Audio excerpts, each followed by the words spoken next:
chào anh em sản xuất nhanh nhôm kính. Thì ngày hôm nay tôi sẽ có rất nhiều anh em nhôm kính có thắc mắc là máy cắt hai đầu 05S thì có làm được nhôm sinh pha hay không, và có cắt được nhôm sinh pha hay không. Thì hôm nay tôi sẽ giải thích chi tiết về cái vấn đề này. Thì đối với cái máy cắt nhôm hai đầu 05S ấy, thì cái giá cả thì nó sẽ rất là phù hợp đối với các anh em chủ xưởng nhỏ lẻ thì mới bắt đầu đâm nhập ra để sản xuất cái cửa nhôm, cửa nhựa. Đối với dòng máy này thì phân khúc của nó là phân khúc giá rẻ, nên là nó dao động tầm khoảng trên 30 triệu. Thì khi mà anh em làm ấy thì sẽ nhận được các cái công trình nhôm hệ PMA, JMA, và thỉnh thoảng thì sẽ làm có một vài bộ cửa thì sẽ làm nhôm sinh pha. Thì tôi sẽ khẳng định rằng là cái máy này thì là có thể cắt được nhôm sinh pha.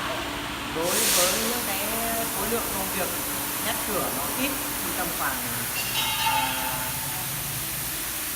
30 đến 50 mét một tháng thì chúng ta vẫn có thể sản xuất được. Tuy nhiên thì về lâu về dài ấy, thì cắt nhôm sinh pha này thì sẽ rất là khó, tại vì cái nhôm sinh pha đòi hỏi yêu cầu độ chính xác phải cao. Thế là cái máy này thì chắc chắn là sẽ không thể đáp ứng được về lâu về dài. Đấy, thì sau đây thì tôi sẽ cắt thử cái nhôm sinh pha kem đỏ Quảng Đông cho anh em xem nhé.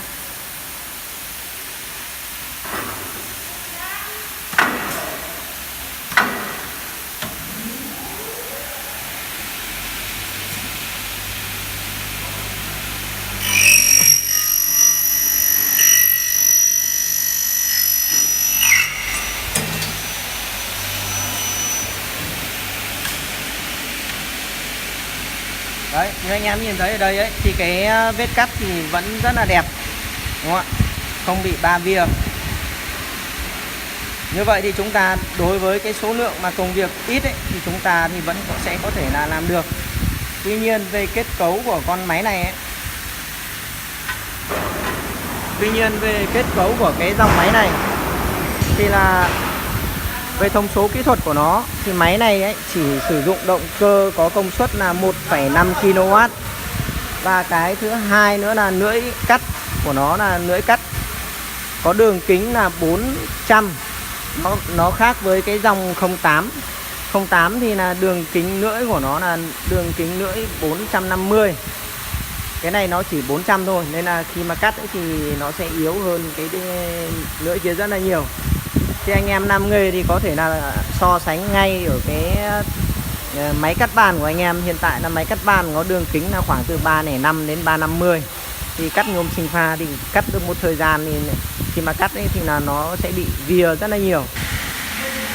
Ngoài ra thì xét về yếu tố kỹ thuật của con máy cắt nhôm hai đầu 05S này, ngoài về cái motor nhỏ và cái đường kính lưỡi nhỏ thì có xét về yếu tố là về chi tiết cơ khí để lắp đặt lên con máy này. Thì máy này ấy, thì lưỡi cắt thì được lắp trực tiếp với motor, nên là trong quá trình sử dụng thì khởi động thì rất là nhanh. Tuy nhiên thì khi mà khởi động nhanh như vậy thì cái tuổi thọ của motor nó sẽ giảm xuống. Như vậy thì cái thời gian công suất của motor nó giảm dần đấy, thì cắt nhôm sinh pha thì nó sẽ không hợp lý. Và cái thứ hai nữa là cái này lưỡi cắt nó lắp trực tiếp vào motor thì về cái độ bền ấy thì là nó sẽ không thể bằng được là nai qua dây buli hoặc dây cô loa hoặc là vòng bi như các cái dòng máy 08, 09 trên thị trường hiện nay. Thì đấy là điểm về phân tích về yếu tố kỹ thuật. Như vậy là có hai điểm mà chúng ta phải đánh giá ở đây, đó là về cái kết cấu cơ khí là thứ nhất. Cái thứ hai nữa là về công suất động cơ và cái đường kính lưỡi cắt. Như vậy thì anh em có thể là tự đánh giá về lâu về dài ấy, thì là cái máy cắt 05 này thì có thể là không thể đáp ứng được về cái nhu cầu là cắt sinh pha. Còn cắt tạm thời ấy thì chúng ta vẫn có thể là đáp ứng được. Thì anh em có thể lấy cái kinh nghiệm để mà tham khảo rằng là có nên đầu tư cái máy cắt 05 để mà làm nhôm sinh pha hay không. Đấy. Mà chưa cần phải cắt nhôm sinh pha, mà chúng ta mới chỉ cắt cái nhôm hệ thôi thì đã bị vía rồi. Nên là cái máy cắt này ấy, thì cắt thì sẽ làm được nhôm sinh pha. Tuy nhiên thì chúng ta nên làm với cái khối lượng công việc vừa phải. Còn nếu sau này mà cái nhôm anh em có thị trường lớn, đầu tư cái nhôm sinh pha lớn thì anh em nên đầu tư cái dòng 08 trở lên thì chúng ta sẽ cắt ổn định hơn, và đầu tư một lần thì sẽ không phải là đầu tư lại nữa.